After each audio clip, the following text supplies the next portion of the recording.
Hi everybody. So this is a special video where we're putting in what I like to call the Pimp Lights.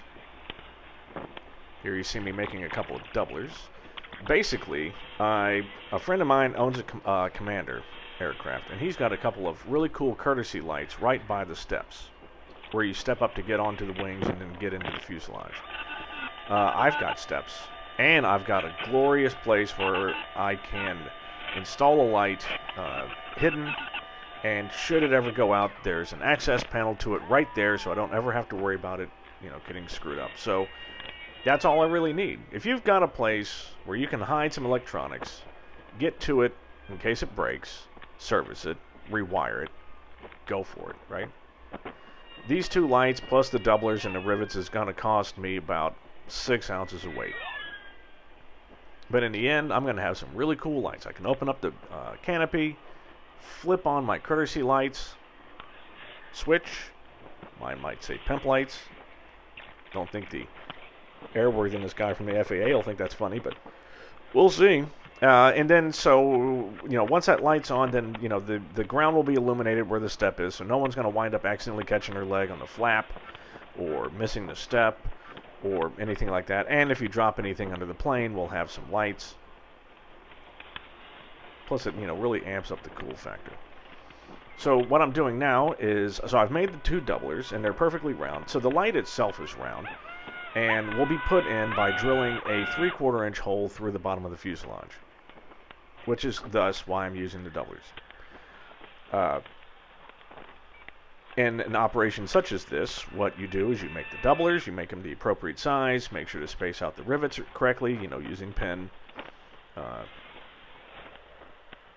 Drill a hole in the center of both doublers. So I've got two doublers, so I'm just doing them at the same time. Drill a hole in the middle, then drill the holes around the outside in both.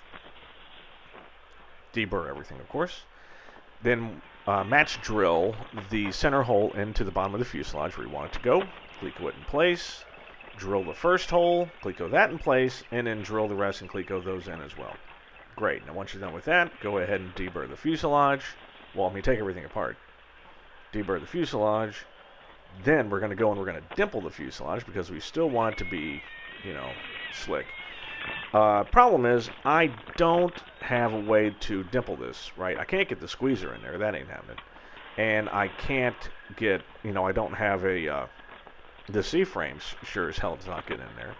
So what I'm going to be using is the pop rivet dimple dies.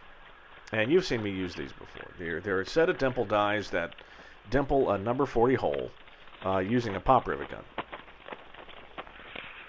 It's a pain in the butt, but that's what it is.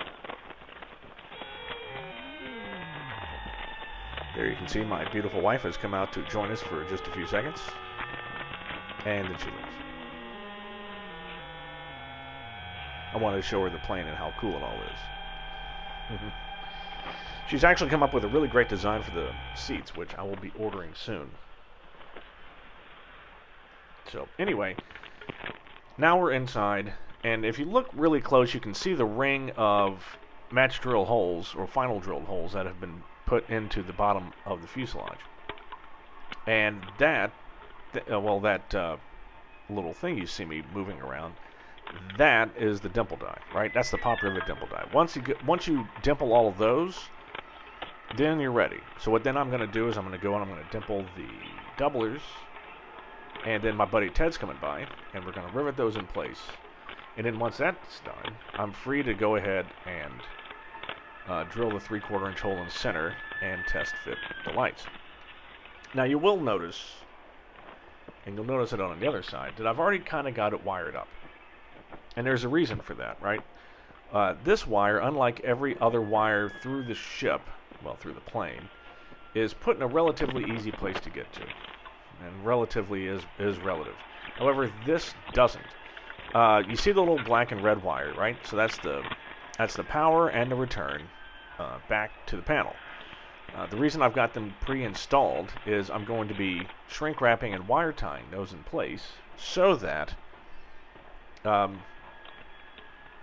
I can go ahead and install the plates in the cargo bay, or the floors and the sides, and not worry about having to wire out there. Now, if the wire goes bad, I can always just tie off a piece of, well, first of all, there's an inspection plate exactly where I'm working right now, so I can take that off. I can disconnect the wires to the light. I can run some new ones, and everything is going to be fine, right? Everything's going to work out good.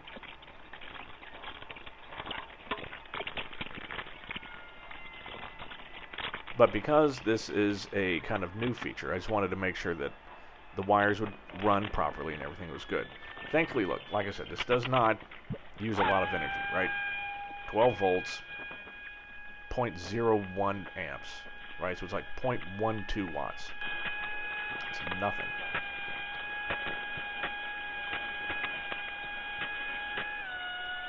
Yep, there's my buddy Ted, who needed a little bit of rivet therapy.